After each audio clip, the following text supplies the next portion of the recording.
Sir bhaji గారు, sorry Suresh late అయింది మీ దగ్గర రావడానికి.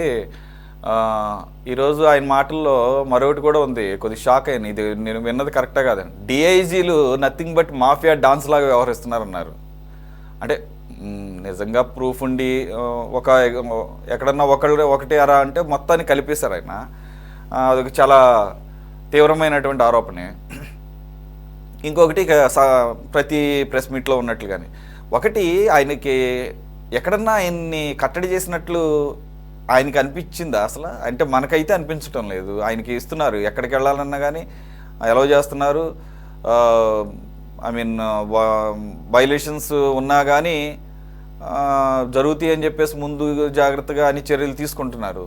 అయినా కూడా ఏదో ఒక అవాంఛనీయ సంఘటనలు జరుగుతూనే ఉన్నాయి. ప్రతిదీ ఆయన సమర్థించుకుంటూనే ఉన్నారు. అన్నిటికన్నా హైలైట్ ఏంటంటే ఆఖరికి నా రెంటపాళ్ల పర్యటన సమయంలో కూడా చంద్రబాబు గారు అడుగడుగున అడ్డంకులు సృష్టించారంటున్నా. అసలు ఈ మొత్తం పర్యటనలో గత 1 ఇయర్లో రెంటపాళ్ళ అనేది చాలా అమానవీయమైనటువంటి సంఘటనలు జరిగినాయి. ఆయన కారు కింద కదా పడింది, దానికి చంద్రబాబు నాయుడు గారు ఏం చేస్తారో అర్థం కాదు. అలా ఇంకో కుర్రోడు 25, 26 ఏళ్ళ కుర్రోడు అక్కడ తొక్కిసలాట్లో ఊపిరాడకి చనిపోయాడు. అసలు పోలీసులు వద్దన్నారు, అన్ని వేల మంది వద్దన్నారు. అదంతా చాలా ఇరుకు ప్రదేశాలు, తొక్కిసలాట జరిగే ప్రదేశాలు కాబట్టి జాగ్రత్తలు చెప్పారు. అవన్నీ వైలేట్ చేయటం వల్లనే కదా 2 నిండు ప్రాణాలు. దానికి కూడా ఇప్పుడు ఆయన కాదంటే చంద్రబాబు నాయుడు గారు ఆంక్షల వల్ల, చంద్రబాబు నాయుడు గారు అడుగడుగునా కూడా అడ్డంకులు సృష్టించడం వల్ల అలా జరిగింది అంటున్నారు. ఆఖరికి హెలికాప్టర్ పగిలింది కూడా ఈ ప్రభుత్వం యొక్క నిర్లక్ష్యం వల్లనే, భద్రతా చర్యలు తీసుకోకపోవటం వల్లనే అంటున్నారు ఆయన. సో అక్కడ కనపడుతుంది ఒకటి, మరి ఆయన చెప్తున్న ఆరోపణలు అంటే గ్రౌండ్ లెవెల్లో నిజంగా డిఫరెంట్గా ఏమన్నా ఉందా వాతావరణం అనేది కూడా మనకి కొన్ని సందేహాలు. సార్ సురేష్ గారు, ముందుగా మీకు అట్లాగే మన వీక్షకులకి, ప్యానెల్లో ఉన్న మిత్రులందరికీ కూడా నమస్కారం. ఇప్పుడు జగన్మోహన్ రెడ్డి గారు మరి ఆయన ఒక ప్రత్యేక ప్రపంచంలో ఉండి మరి ఆయన ఫ్యాంటసీల్లో బతుకుతున్నారా అనిపిస్తూ ఉంది. ప్రాక్టికాలిటీలోకి ఇంకా రాలేదు ఆయన ఏదో ఊహించుకుంటూ ఉంటాడు. ఆ ఊహల్లో అవన్నీ కూడా ప్రజల్ని నమ్మించాలని అడుగడుగున ప్రయత్నం చేస్తూ ఉంటాడు. అందులో భాగమే ఇవాళ ఆయన ప్రెస్ మీట్లో ఉన్న పాయింట్స్. ఆయన ఏం మాట్లాడాడు ఇవాళ ప్రెస్ మీట్లో? ప్రధానంగా ఆయన ప్రస్తావించిన అంశాలు ఏంటంటే, ఒకటి, పోలీసు వ్యవస్థ అంతా కూడా తన హయాంలో చక్కగా నిష్పక్షపాతంగా నిజాయితీగా పనిచేశారు. ఇవాళ మాఫియా డాన్ లాగా చంద్రబాబు నాయుడు గారు ఏది చెప్తే చెప్పిన మాట వినకపోతే వాళ్ళని పనిష్ చేస్తున్నాడు, ఆయన ఏది చెప్తే అది వింటున్నారు అనేది ఆయన ప్రధానమైన ఇవాళ ఉన్న ప్రెస్ మీట్లో ఉన్న ప్రధానమైన అంశము. అట్లాగే ఏంటంటే, తను చాలా మంచి అభివృద్ధికరమైన పరిపాలన చేశాడు, ఈ చంద్రబాబు నాయుడు గారు ఇచ్చిన హామీలు నిలబెట్టడం లేదు అనేది రెండో యొక్క ఎలిగేషను. ఇప్పుడు ఈయన ఇవన్నీ మాట్లాడాడు, బాగానే ఉంది. అసలు ఆ విశాల్ కొన్ని పేరెత్తాడు, కాంతి రాణా పేరెత్తాడు, పిఎస్ఆర్ ఆంజనేయులు గారి గురించి మాట్లాడాడు, అట్లాగే నిన్నగాక మొన్న వెళ్ళిపోయిన సిద్ధార్థ కౌశల్ అతని గురించి మాట్లాడాడు. ఇప్పుడు వీళ్ళ యొక్క హెరాస్మెంట్ తట్టుకోలేకే అతను పాపం సిద్ధార్థ్ వెళ్ళిపోయాడు ఐపీఎస్ నుంచి అని చెప్పేసి మాట్లాడాడు. ఉన్న వాస్తవాలన్నీ తొక్కిపెట్టేసి ఈయన ఏదేదో మాట్లాడి మొత్తం పోలీసు వ్యవస్థను ఇతనే ఉద్ధరించినట్టుగా మాట్లాడుతూ ఉన్నాడు. అసలు ఆ సినిమా యాక్టర్ కేసుల్లో ఎందుకు వాళ్ళు జైల్లో ఉన్నారు? న్యాయ వ్యవస్థ తప్ప, లేకపోతే వాళ్ళు తప్ప, లేకపోతే ఇతను చంద్రబాబు నాయుడు గారు తప్ప? అంటే న్యాయ వ్యవస్థ కళ్ళు మూసుకొని వాళ్ళని అరెస్ట్ చేసిందా? వాళ్ళు ఏం చేయలేదా? ఆ అధికారులు ఈయన మాట వినలేదా? అధికారుల మీద ఇతను ఒత్తిడి తేలేదా? డాక్టర్ సుధాకర్ని విధంతో ఆయన ఎందుకు అతను ఎందుకు చనిపోవాల్సి వచ్చింది? డాక్టర్ సుధాకర్ని ఏ రకంగా హింసించారు? అట్లాగే అనేకమైన ఉదంతాలు ఈయన పరిపాలనలో పోలీసు వ్యవస్థను ఏ రకంగా వాడుకున్నాడు అనేది మర్చిపోయి ఈవేళ పోలీసులు అందరూ కూడా మాఫియా డాన్లు, చంద్రబాబు నాయుడు గారు చెప్పినట్టు వింటున్నారు అని మాట్లాడటం అనేది ఆయన అసలు ఏ రకంగా ఆయన ఆలోచిస్తున్నాడో అర్థం కాకుండా మాట్లాడుతూ ఉన్నాడు. అట్లాగేంటంటే, ఆయన వెళ్ళిన ప్రతి చోట ఆయన చాలా చక్కగా అన్ని నియమాల ప్రకారంగా యాత్రలు చేశాడా? రైతులకు ధర రాకపోతుంటే ఈయన యాత్ర చేయబట్టి ధర వచ్చిందట. అట్లాగే అడుగడుగున అడ్డుకుంటున్నారు. అసలు ఈయన ఏదన్నా పోలీసు వ్యవస్థల గురించి ఈ రకంగా మాట్లాడుతున్నాడు. పోలీసులు ఆ, ఇచ్చిన ఆ నియమాలు ఏదైతే ఉన్నాయో, ఆ రూల్స్, షరతులు ఎప్పుడైనా పాటించాడా ఈయన టూర్లో? ఈ 5-6 టూర్లు చేశాడు.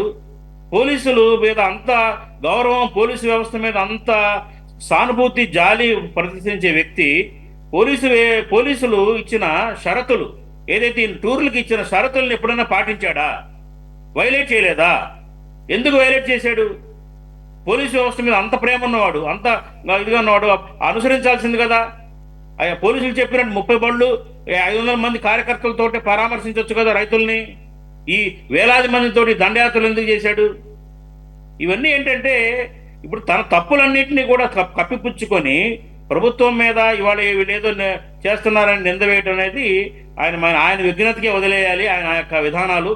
కాబట్టి ఏంటంటే జగన్మోహన్ రెడ్డి గారు ఇవాళ టోటల్గా ఏంటంటే ఈ ప్రభుత్వం మొత్తాన్ని బురద చల్లాలి, ప్రభుత్వం ఫెయిల్యూర్ అయిపోయిందని ఎస్టాబ్లిష్ చేయడానికి ప్రయత్నం చేస్తున్నాడు తప్ప మరొకటి కాదనేది నా ఉద్దేశం అండి.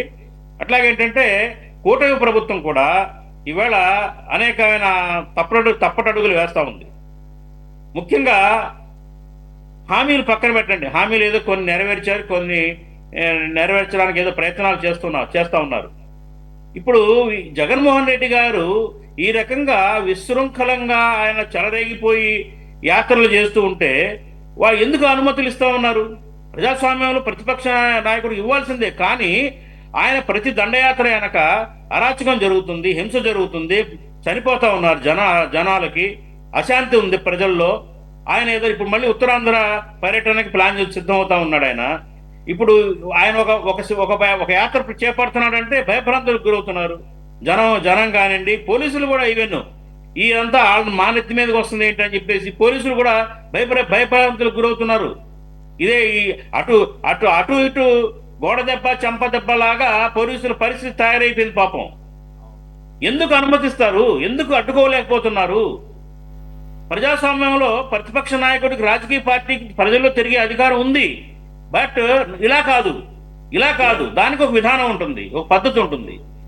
ఈయన దాదాపు సంవత్సరం పొడుగుతా ఈ రాబోయే 4 ఏళ్ల కాలంలో ప్రతి సంవత్సరానికి ఇన్ని టూర్లు అని పెట్టుకున్నారండి టార్గెట్. ఈ ప్రతి టూర్లో కూడా ఇలాగే ఆయన వేలాది మందిని పోగేసుకొని చేస్తాడు. మీరు నిలువరించకపోతే ఇంకేం లేదు రాష్ట్రంలో, ఇంక మీ డెవలప్మెంట్ ఏం కనపడదు. ఈ కొట్లాటలు, ఈ కీచులాటలు, దీని మీద ఈ పంచాయతీలే సరిపోద్ది 5 ఏళ్ళు కూడా. కాబట్టి ఇక్కడ గవర్నమెంట్ ఫెయిల్యూర్ అయింది. పోలీసు వ్యవస్థ ఇప్పుడు ఆ వైలేషన్స్ మీద ఏమన్నా కేసులు పెట్టారా? ఆయన 4 టూర్లు కూడా వైలేషన్స్ జరిగినాయి. పోలీసులు ఇచ్చిన పర్మిషన్స్ కి విరుద్ధంగా ఆయన టూర్లు పెట్టాడు. దాని మీద యాక్షన్ ఏంటి? దాని మీద చర్యలు ఏమైనా జరిగినాయా? కేసులు పెట్టారు, ఊరికే నామమాత్రంగా స్టేషన్ కేసులు కాదు కదా.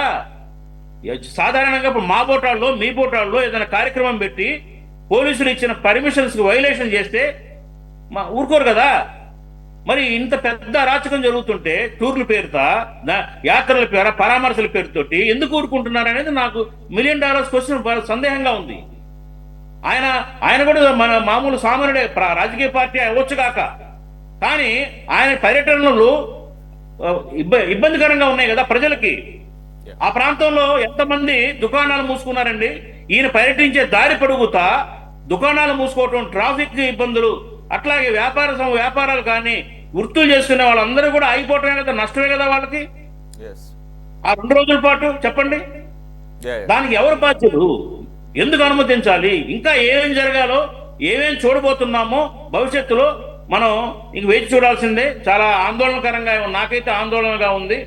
కాబట్టి ఏంటంటే ఇప్పటికైనా కానీ కూటమి ప్రభుత్వం దీనికి ఏదో ఒక అడ్డుకట్ట వేయాలి, సీరియస్ గా యాక్షన్ తీసుకోవాలి.